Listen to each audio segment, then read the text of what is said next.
ધારાસભ્ય અને રાજ્યના શિક્ષણ મંત્રી પ્રફુલભાઈ પાનસરિયાના હસ્તે કામરેજ 4 રસ્તા ખાતે સર્કલ ડેવલપમેન્ટનું ખાતમુહૂર્ત કરવામાં આવ્યું હતું। પીપીપી ધોરણે કામરેજ 4 રસ્તા ખાતે સર્કલની કામગીરી થતા ટ્રાફિકની સમસ્યા હળવી થશે। સુરત શહેરનું પ્રવેશ દ્વાર એટલે કામરેજ 4 રસ્તા, પણ આ ચોકડી પર ટ્રાફિકની સમસ્યા એટલે માથાનો દુખાવો સમાન હોય છે।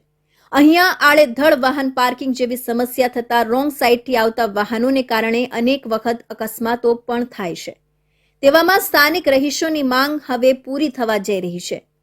કામરેજના ધારાસભ્ય અને મંત્રી પ્રફુલભાઈના પ્રયત્નો થકી અહીં પીપીપી ધોરણે સર્કલ ડેવલપમેન્ટનું કામ શરૂ થવા જઈ રહ્યું છે, જેને પગલે રસ્તા પરના દબાણો પણ દૂર કરવામાં આવી રહ્યા છે।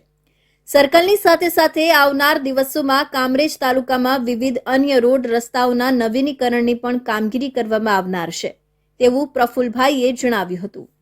કામરેજ 4 રસ્તા જે સુરતનું પ્રવેશ દ્વાર છે ત્યાં સર્કલનું બનાવવાનું પીપીપી મોડેલ પર ખાતમુહૂર્ત કરવામાં આવ્યું છે। ગોપીન બિલ્ડર્સ કંપની દ્વારા આ ભવ્ય સર્કલ બ્યુટિફિકેશન સાથે બનાવી રહ્યા છે। કામરેજની એક આકર્ષણ અને એક પ્રવેશ દ્વાર સ્વચ્છ અને સુઘડ બને એ હેતુથી આજે ખાતમુહૂર્ત કરવામાં આવ્યું છે। આવનારા સમયની અંદર જે ટ્રાફિકની સમસ્યા છે, જે સર્વિસ રોડ છે, એના પણ ડિમોલેશન અને જે જમીનના પ્રશ્નો છે એ સોલ્યુશન થાય એટલે તમામ સર્વિસ રોડ ખુલશે અને આ ટ્રાફિક સર્કલ વ્યવસ્થિત બનશે। કામરેજ 4 રસ્તા પર સુરત શહેર તરફથી આવતા જતા વાહનો અને હાઈવેના સર્વિસ રોડનું ટ્રાફિક ચોકડી પર ભેગું થાય છે, જેને કારણે ભારે ટ્રાફિક સમસ્યા પીક અવર દરમિયાન સર્જાય છે અને આ સમસ્યા હવે અહીંયા સર્કલ બનતા ટ્રાફિક જામની તમામ સમસ્યા દૂર થશે તેવી સૌ કોઈને આશા છે। સુરત શહેરના ધારાસભ્ય અને શિક્ષણ મંત્રી પ્રફુલ પાનસરિયા દ્વારા વધુ એક કામનું ખાતમુહૂર્ત કરવામાં આવ્યું। આજરોજ શિક્ષણ મંત્રી પ્રફુલ પાનસરિયા દ્વારા સુરત શહેરના સરથાણા વિસ્તારમાં આવેલા સિંહ સર્કલ જંકશનથી શિવ પ્લાઝા વજ્ર એન્ટોનિયા થઈને 90 મીટર આઉટર રિંગ રોડને જોડતો 60 મીટર પહોળાઈના ડીપી રસ્તાને 35 કરોડના ખર્ચે આઇકોનિક રોડ બનાવવાનું ખાતમુહૂર્ત કરવામાં આવ્યું। સુરત શહેરમાં અનેક જગ્યાએ નવા રસ્તા બનાવવાની માંગ છેલ્લા લાંબા સમયથી વિવિધ વિસ્તારના લોકો દ્વારા કરી રહ્યા છે, ત્યારે આજ રોજ મહાનગરપાલિકા દ્વારા 35 કરોડના ખર્ચે નવા આઇકોનિક રોડનું ભૂમિપૂજન કરવામાં આવ્યું છે। છેલ્લા ઘણા સમયથી સ્થાનિક રહેવાસીઓ દ્વારા અહીં છેલ્લા ઘણા સમયથી આઇકોનિક રોડની માંગણી કરવામાં આવતી હતી, જે અનુસંધાને આજ રોજ આ આઇકોનિક રોડ બનાવવા માટે શિક્ષણ મંત્રી પ્રફુલ પાનસરિયાના હસ્તે કરવામાં આવ્યું છે। મેયર દક્ષેશ માવાણી સાથે સ્ટેન્ડિંગ ચેરમેન અને વિવિધ સમિતિના અધ્યક્ષોની હાજરીમાં યોજાયેલા કાર્યક્રમમાં નવા આઇકોનિક રોડના ભૂમિપૂજન કરવામાં આવ્યું હતું। આઇકોનિક રોડ 35 કરોડના ખર્ચે તૈયાર કરવામાં આવશે। આ ખાતમુહૂર્તમાં શિક્ષણ મંત્રી પ્રફુલ પાનસરિયા સહિત ભારતીય જનતા પાર્ટીના ચૂંટાયેલા પ્રતિનિધિઓ અને મહાનગરપાલિકાના અધિકારીઓ પણ જોડાયા હતા। સુરત મહાનગરપાલિકા દ્વારા ટીમ ભારતીય જનતા પાર્ટીના કાર્યકર્તાઓની આ વિસ્તારમાં માંગણી આદરણીય મેયરશ્રી અને સ્ટેન્ડિંગ ચેરમેનશ્રી, ડેપ્યુટી મેયર અને શાસક પક્ષના નેતા તમામ કોર્પોરેટરશ્રી દ્વારા જ્યારે આ સરથાણાની અંદર આઇકોન રોડ 35 કરોડ રૂપિયાના ખર્ચે બની રહ્યો છે, એમનું આજે ખાતમુહૂર્ત હતું।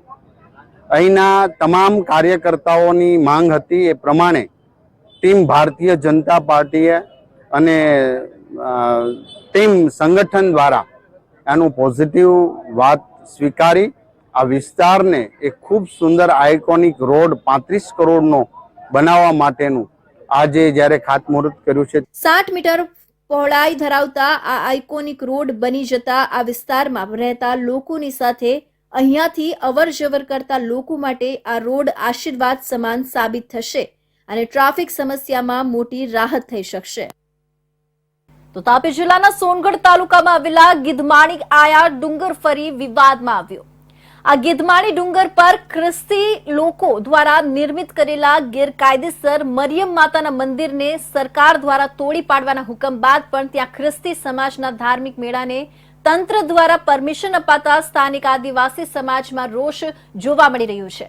આદિવાસી સમાજના આગેવાનોએ અખિલ ભારતીય સંત સમિતિના માધ્યમથી જિલ્લા કલેક્ટરને આવેદનપત્ર આપી ખ્રિસ્તી લોકો દ્વારા આયોજિત મેળાની પરવાનગીને તાત્કાલિક ધોરણે રદ કરવામાં આવે અને ખ્રિસ્તી ધર્મના લોકોએ કરેલા કબજાને પણ દૂર કરવામાં આવે તેવી માંગ કરી હતી. તાપી જિલ્લામાં કેટલાક સમયથી ધાર્મિક મુદ્દો સતત ગરમાતો રહ્યો છે. તાપી જિલ્લાના આદિવાસી આગેવાનોએ જિલ્લા કલેક્ટરને આવેદનપત્ર આપી જણાવ્યું હતું જે સોનગઢ તાલુકામાં આવેલા જરાલી ગામે આવેલા ગીધમાણી ડુંગર ઉપર ખ્રિસ્તી લોકોએ બનાવેલ ગેરકાયદેસર મરિયમ માતાના ચર્ચ બનાવી દઈ પૌરાણિક આદિવાસી સમાજની પૂજનીય કણી કંસરી માતા મંદિરને હટાવી દેવામાં આવ્યું છે. ખ્રિસ્તી સમાજના દ્વારા નિર્મિત કરેલ મરિયમ માતાના ચર્ચને તંત્ર તોડી પાડવા માટે નોટિસો પણ આપી હોવા છતાં પણ સરકારી તંત્ર દ્વારા ખ્રિસ્તી સમાજના 4 ફેબ્રુઆરી યોજાનાર મેળાની પરવાનગી આપવામાં આવતા આદિવાસી હિન્દુ સમાજમાં રોષ વ્યક્ત કર્યો હતો અને માંગ કરી હતી કે ખ્રિસ્તી સમાજના આ મેળાની પરવાનગીને તાત્કાલિક ધોરણે રદ કરવામાં આવે અને વહેલી તકે ગેરકાયદેસર મરિયમ માતાના ચર્ચને હટાવવામાં આવે તેવી માંગ કરી હતી. આદિવાસી સમાજના આગેવાનો ચીમકી પણ આપી હતી કે જો 4 ફેબ્રુઆરીએ મેળાનું આયોજન થશે તો તે દરમિયાન થનાર ઘર્ષણની જવાબદારી સંપૂર્ણ તંત્રની રહેશે.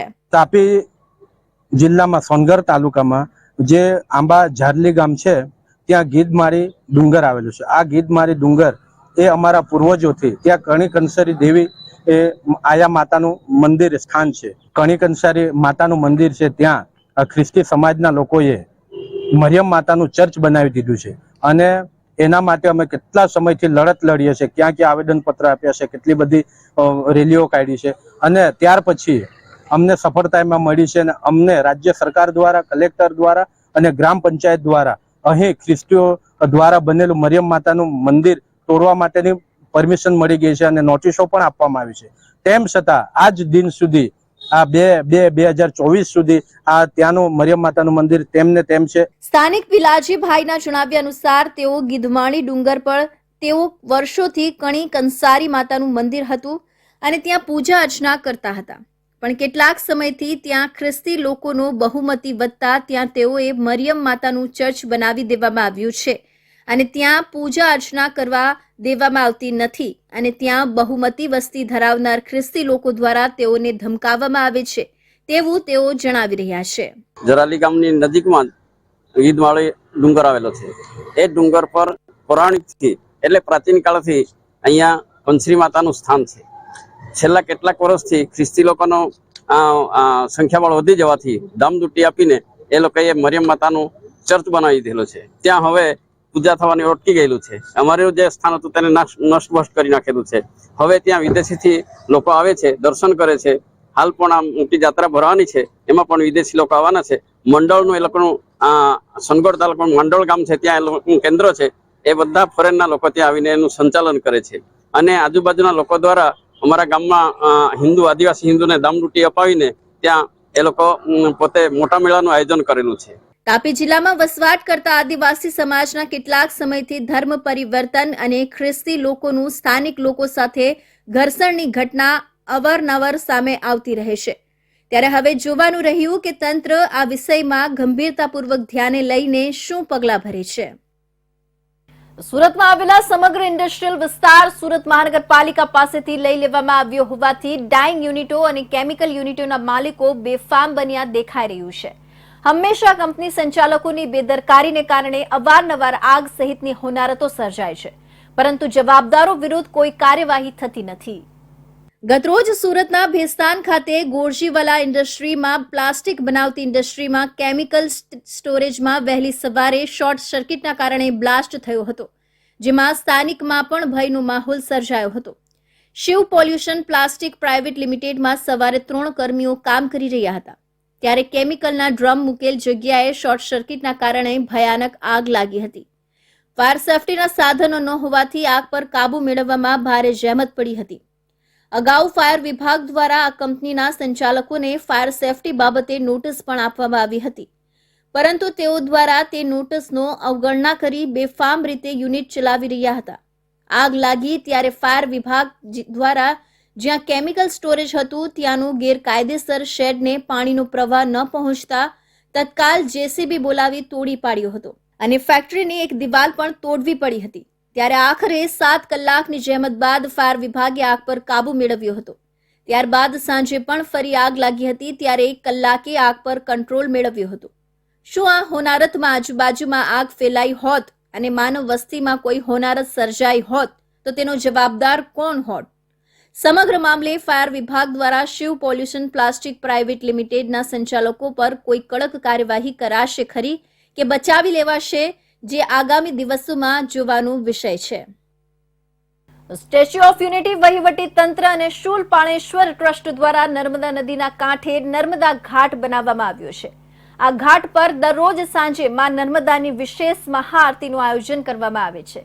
ત્યારે કેવડિયા ખાતે આવેલા પ્રવાસીઓ માટે નર્મદા ઘાટને રંગબેરંગી લાઇટ્સથી સજાવવામાં આવ્યો છે, જેથી નર્મદા ઘાટ અદ્ભુત રોશનીથી ઝગમગી ઉઠ્યો છે.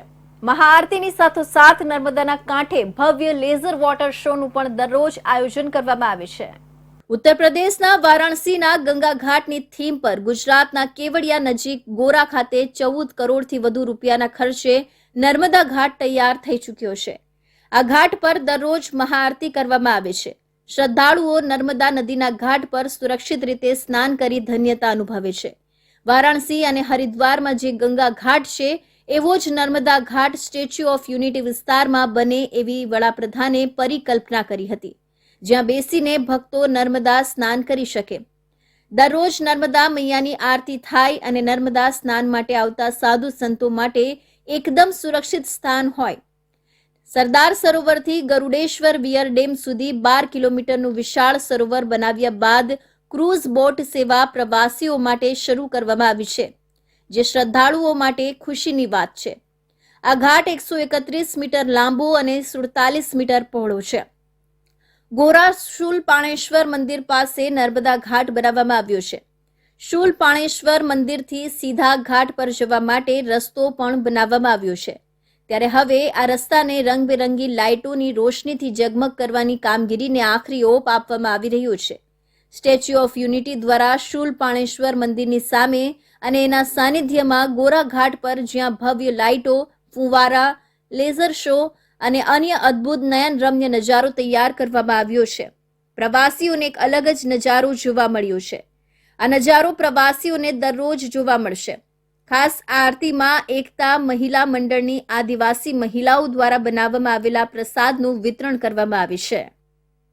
તો હવે આમોદ નગરપાલિકાનો વધુ એક કૌભાંડ સામે આવતા સમગ્ર પંથકમાં ચકચાર મચી જવા પામી છે. વાત જાણે એવી છે કે તળાવના વિકાસના નામે 6 કરોડ 60 લાખનો ખર્ચ થનાર છે, જેમાં માટી પુરાણ માટે 85 લાખનો ખર્ચ મંજૂર થયો છે. જે કામમાં મોટા પાયે કૌભાંડ થતું હોવાનો આરોપ પાલિકાના અપક્ષ સભ્ય આરોપ લગાવ્યો છે. આમોદ નગરપાલિકા દ્વારા આમોદ નગરના વિકાસ માટે અંદાજિત 6 કરોડ 59 લાખના ખર્ચે મોટા તળાવમાં વિકાસ કરવામાં આવી રહ્યું છે, જેમાં પીળી માટી 84,75,000ની આસપાસ તળાવની પાળ બાંધવામાં લેવાની છે, જેનો કોન્ટ્રાક્ટ અમદાવાદની હિમાંદરી ઇન્વિરો પ્રોટેક્શન કન્સલ્ટન્ટને આપવામાં આવ્યો છે, જેમાં કોન્ટ્રાક્ટર દ્વારા બેફામ ભ્રષ્ટાચાર કરવામાં આવતો હોવાનો આક્ષેપ આમોદ નગરપાલિકાના જ સદસ્ય એ કરતા સનસનાટી ફેલાઈ જવા પામી હતી. જ્યારે મીડિયા આ અંગેનો કવરેજ કરવા પહોંચતા જ કોન્ટ્રાક્ટર દ્વારા સંચાલિત જેસીબી ચાલક જેસીબી લઈ રફુ ચક્કર થઈ ગયો હતો. આમોદ નગરપાલિકાના અપક્ષ સદસ્ય ઉમેશભાઈ પંડ્યાએ મીડિયા સમક્ષ આક્રોશ વ્યક્ત કરતા જણાવ્યું હતું કે આમોદ નગરપાલિકા દ્વારા મોટા તળાવના વિકાસ માટે ધારીઓ પર માટી પુરાણ કરવામાં આવી રહ્યું છે, જેમાં કોન્ટ્રાક્ટર દ્વારા તળાવની ધારીઓ ઉપર પુરાણ માટે પીળી માટીથી પુરાણ કરવાનું હોય, જેના બદલે કોન્ટ્રાક્ટર દ્વારા કાળી માટીનું પુરાણ કરવામાં આવી રહ્યું છે. તેમજ ઉપરના ભાગમાં જ ફક્ત પીળી માટી નાખીને લોકોની આંખોમાં ધૂળ નાખી કૌભાંડ કરી રહ્યા હોવાનો ગંભીર આક્ષેપ કરતા ચકચાર મચી જવા પામી છે. જ્યારે વધુમાં જણાવ્યું હતું કે આમોદ નગરપાલિકાના ચીફ ઓફિસર તથા નગરપાલિકાના પ્રમુખ પણ જાત ચકાસણી કરવા આવવા અંગેની તસદી પણ લીધી ન હતી. નગરપાલિકા દ્વારા જે તળાવનું કામગીરી ચાલી રહી છે તે તદંતર ભ્રષ્ટાચાર ચાલી રહ્યો છે. કાળી માટી પૂરીને ઉપર પીળી માટી નાખવામાં આવે છે. ખુદે પ્રમુખશ્રી જલપાબેન પોતે નિરીક્ષણ માટે મેં ફોન કરીને બોલાવ્યા હતા, જોઈને ગયા છે, તેમ છતાં કામગીરીમાં કોઈ તફાવત છે નહીં. એ પ્રમાણે જ કામગીરી ચાલી રહી છે. આ જોજું પોતે આ તળાવ પર ઊભો છું, જીસીબી ચાલી રહ્યું છે. કાળી માટી જે ખરાબ કાળી માટી છે તે નાખવામાં આવે છે અને ઉપર પીળી માટી નાખીને નાખવામાં આવે છે અને સતત ભ્રષ્ટાચાર કરવામાં આવે છે. જ્યારે આમોદ નગરપાલિકાના રોજે રોજ નવા સામે આવતા કૌભાંડોથી જાડી ચામડી ધરાવતા અધિકારીઓ તથા પદાધિકારીઓ પણ ટેવાઈ ગયા હોય તેમ લાગી રહ્યું છે. જ્યારે સમગ્ર મામલાની તપાસ થાય તો ઘણા કૌભાંડીઓ ખુલ્લા પડે તેવી તરહની વાતોએ સમગ્ર પંથકમાં ચર્ચાનો વિષય બનવા પામ્યો હતો. વાપી ફોર્થ ફેઝમાં આવેલા માર્વલ એન્જિનિયર્સ કંપનીના ગોડાઉનમાંથી તસ્કરોએ 1,80,000ના બોલ વાલ્વની ચોરી કરનારા 5 ઇસમોને એલસીબી ટીમે ઝડપી પાડ્યા હતા અને મુદ્દામાલ રિકવર કરી વાપી ઉદ્યોગનગર પોલીસમાં સોંપી આગળની કાર્યવાહી હાથ ધરવામાં આવી હતી. પેટ્રોલિંગ દરમિયાન પોલીસને વાપી જીઆઈડીસી સામે પહોંચી શંકાસ્પદ ઇસમ નજરે પડ્યા હતા અને પ્લાસ્ટિકના મીણિયા કોથળામાં રાખેલા બોર વાલ્વ મળી આવ્યા હતા, જે અંગે પૂછતાછમાં આવતા કોઈ સંતોષકારક જવાબ આપ્યો ન હતો, જેથી પોલીસે તેઓના નામ ઠામ પૂછતા અંકિત પ્રદીપ જયસ્વાલ, અનિલકુમાર મુન્ના પ્રસાદ કુશવાહા, સાગરસિંહ દયાનંદ સિંહ ગિરધારી, અમરારામ ગુર્જર અને ચંદ્રેશ ઉર્ફે ધર્મેશ ભવરલાલ ગુર્જર હોવાનું જણાવ્યું હતું. કોથળામાં ભરેલા એસએસના બોલ વાલ્વ કુલ નંગ 134, જેની કિંમત આશરે 1,60,800 મળી આવ્યા હતા. પોલીસે મોપેડ અને બાઇક સહિત મોબાઈલ ફોન કબજે કરી કુલ 2,40,800નો મુદ્દામાલ કબજે કરી તેઓની અટક કરી આગળની તપાસ હાથ ધરી હતી, જેમાં આ બોલ વાલ્વ વાપી જીઆઈડીસી ફોર્થ ફેઝમાં માર્વલ એન્જિનિયર કંપનીના ગોડાઉનમાંથી ચોરી કર્યાનું બહાર આવ્યું હતું. આ અંગે વાપીના આનંદનગરમાં રહેતા અને માર્કેટિંગ એક્ઝિક્યુટિવ તરીકે નોકરી કરતા જીતેન્દ્ર પટેલે વાપી ઉદ્યોગનગર પોલીસ મથકમાં ફરિયાદ નોંધાવી હતી કે કંપનીના ગોડાઉનમાં તપાસ કરતા એસએસના બોલ વાલ્વની ચોરી થયાનું માલુમ પડ્યું હતું. ગોડાઉનમાં લગાવેલા સીસીટીવી કેમેરા તપાસ કરતા 5 ઇસમો નજરે પડ્યા હતા. એલસીબી વલસાડ પ્રશંસનીય કામગીરી કરી ગુનો ઉકેલી કાઢવામાં સફળતા મળી હતી.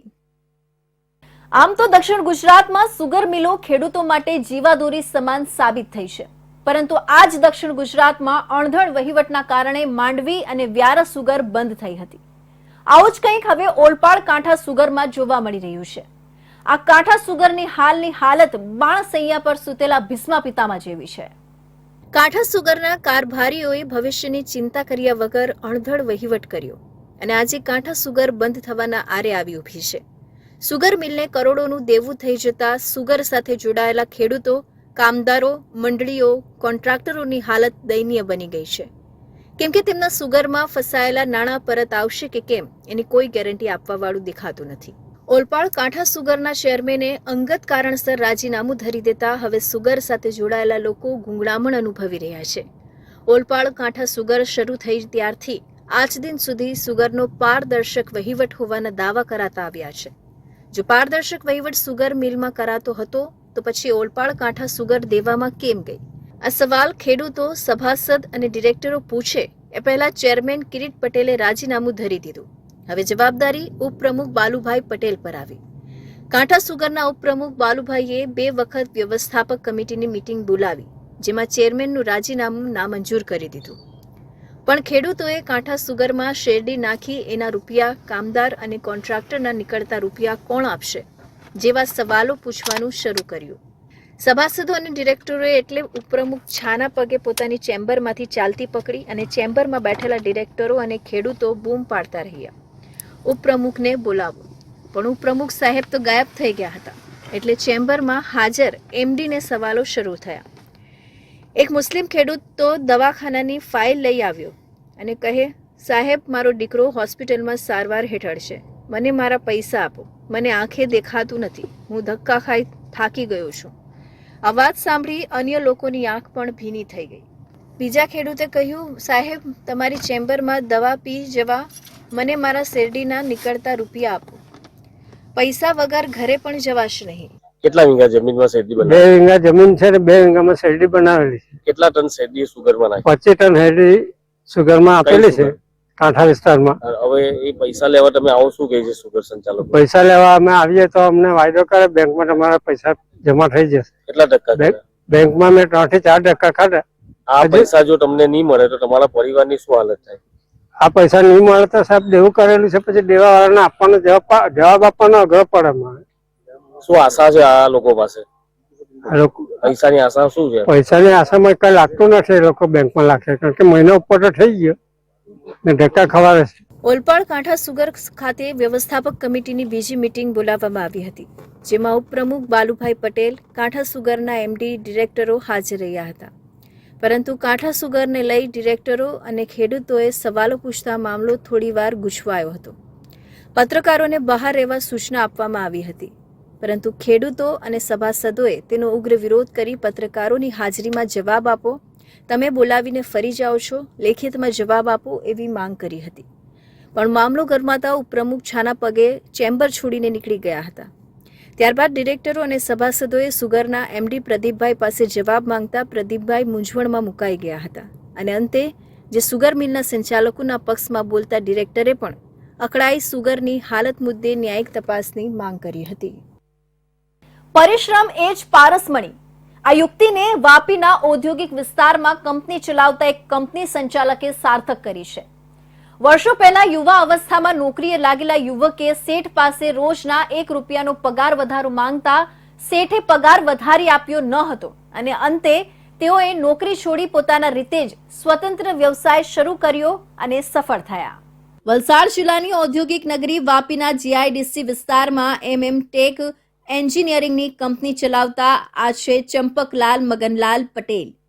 ચંપકભાઈ એક સફળ ઉદ્યોગપતિ છે અને તેમની કંપનીમાં world class overhead industrial crane બનાવવામાં આવે છે. ત્યારે અત્યારે ચંપકભાઈ પટેલ પોતાની કંપનીમાં 1000થી વધુ યુવકોને રોજગારી પણ પૂરી પાડે છે. જોકે સફળતાના શિખર સુધી પહોંચવાનો સફર આસાન ન હતો. વર્ષો પહેલા ચંપકભાઈ પટેલે 15 પૈસાના પગારમાં એક કેન્ટીનમાં પણ નોકરી કરી હતી. ત્યારબાદ તેઓએ ₹400 સુધીના પગારની મંજિલ કાપી, પરંતુ ઘરની પરિસ્થિતિ અને ખર્ચને જોતા તેમણે શેઠ પાસે ₹1 દૈનિક પગારનો વધારો માંગતા શેઠે પગાર વધારી આપવાની ના પાડી હતી, જેથી આખરે તેઓએ જીવનમાં ક્યારેય નોકરી ન કરવાનું નક્કી કરી લીધું અને સ્વતંત્ર રીતે કામ શરૂ કર્યું અને આજે સફળતાના શિખરે પહોંચ્યા છે. મારી સફરની શરૂઆત જે થઈ એ એક 15 પૈસાથી શરૂઆત થઈ, 15 પૈસા પર ડે રોજના, અને ત્યાંથી પછી એ 15 પૈસાથી લઈને ₹13 સુધી મારી શરૂઆત થઈ. મારો ખર્ચ પૂરો ન પડતા મેં મારી કંપનીને વાત કરી કે મને ₹1 વધારો તમે આપો, અને એ ₹1 વધારો હાલમાં ન થઈ શકે એવી મારી કંપનીએ મને કીધું.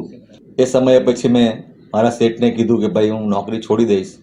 એટલે મારા શેઠે કીધું કે કંઈ વાંધો નહીં, તમે નોકરી છોડી શકો છો.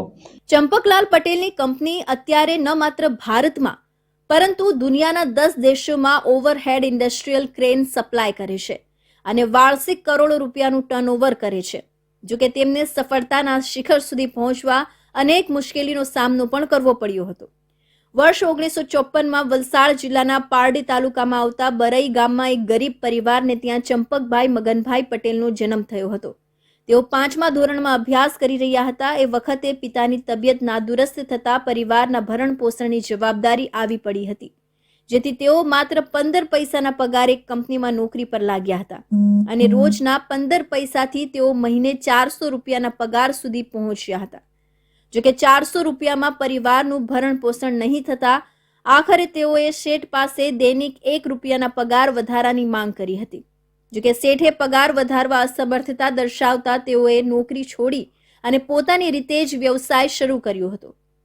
વર્ષ 1978માં તેઓએ એક કંપનીના શેડ બનાવવાનું કામ રાખ્યું અને તેમાંથી મળેલા રૂપિયા લઈ તેમણે ફેબ્રિકેશનના સાધનો વસાવ્યા અને સ્વતંત્ર વ્યવસાય શરૂ કર્યો અને ટેક નામની કંપની શરૂ કરી ઇન્ડસ્ટ્રીયલ ઓવરહેડ ક્રેન બનાવવાની શરૂઆત કરી. પરિશ્રમને જ પરમેશ્વર બનાવી ચંપકલાલે તનતોડ મહેનત કરતા આખરે તેમને સફળતા મળી અને ધીમે ધીમે વાપી અને પૂનાની કંપનીઓમાં તેમને કામ મળવાની શરૂઆત થઈ. ત્યારબાદ નસીબે સાથ આપતા તેઓ આજે વાપી અને જિલ્લામાં 4 મોટી એન્જિનિયરિંગ કંપની ચલાવે છે. મને ₹1 વધારો ન મળતા મેં વાપી જીઆઈડીસી ની અંદર ધીમે ધીમે કામ શોધી, અને એક નાનો માણસ, એક કારીગર માણસ હોય એની પાસે શું હોય, કાંઈ ન હોય, એટલે નાનો ધંધો પણ શરૂઆત કરવા માટે તમારા થોડા ઘણા પૈસા જોઈએ તમારી પાસે, અને એની સાથે તમને માર્કેટમાં કોણ ઓળખે જે કામ આપે તમને નવું કામ. એટલા માટે એ નવું કામ કોઈ ન આપતા પણ છતાં પણ ધીમે ધીમે કરીને મેં એક નવો પ્રોજેક્ટ ચાલી રહ્યો હતો એની અંદર જઈને વાત કરી કે ભાઈ મને તમે આ ઇરેક્શનનું કામ આપો જેથી કરીને મારે આગળ કંઈક થાય.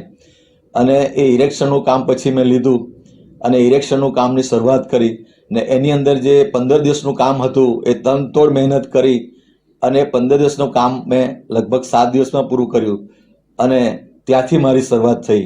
ચંપકભાઈ અત્યારે પોતાની 4 કંપનીઓમાં 1000થી વધુ યુવકોને રોજગારી પણ પૂરી પાડી રહ્યા છે. આમ સફળતાના આ શિખર સુધી પહોંચવા તેઓએ અનેક મુશ્કેલીઓ અને પરેશાનીનો સામનો કરવો પડ્યો હતો. આથી તેમના ત્યાં કામ કરતા અન્ય કર્મચારી પણ તેમના જીવન અને સંઘર્ષમાંથી પ્રેરણા લઈ રહ્યા છે. એક કહેવત છે ને કે પરિશ્રમ એ જ પારસમણી અને પરિશ્રમનો કોઈ વિકલ્પ નથી. તો આ હતા સુરત બુલેટિનના મહત્વના સમાચાર. ફરી મળીશું અન્ય નવા સમાચારો સાથે. ત્યાં સુધી જોતા રહો ઇન્ડિયા ન્યૂઝ ગુજરાત.